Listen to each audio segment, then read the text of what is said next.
வக்ஃப் திருத்த சட்டம் அரசியல் சாசனத்திற்கு எதிரானது என்று உச்சநீதிமன்றத்தில் திமுக தரப்பு வழக்கறிஞர் வில்சன் வாதத்தை முன்வைத்திருக்கிறார்.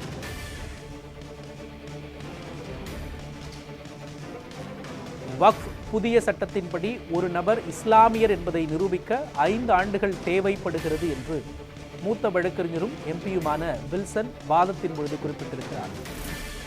வக்ஃப் திருத்த சட்டத்திற்கு எதிரான வழக்கில் வக்ஃப் புதிய சட்டத்தின்படி ஒரு நபர் இஸ்லாமியர் என்பதை நிரூபிக்க 5 ஆண்டுகள் தேவைப்படுகிறது என்று உச்சநீதிமன்றத்தில் வாதத்தை முன்வைத்திருக்கிறார் மூத்த வழக்கறிஞரும் எம்பியுமான வில்சன்.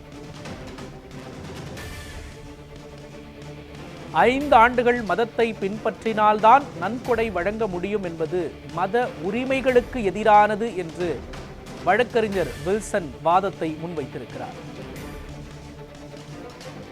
வக்ஃப் சட்டத்தில் மட்டும் ஏன் புதிய நடைமுறை என நீதிபதிகள் மத்திய அரசுக்கு கேள்வி எழுப்பி இருக்கிறார்கள். இது குறிப்பிடத்தகுந்த ஒரு விஷயமாக மாறியுள்ளது. வக்ஃப் சட்டத்தில் மட்டும் ஏன் புதிய நடைமுறை என உச்சநீதிமன்ற நீதிபதிகள் மத்திய அரசுக்கு கேள்வியை முன்வைத்திருக்கிறார்கள்.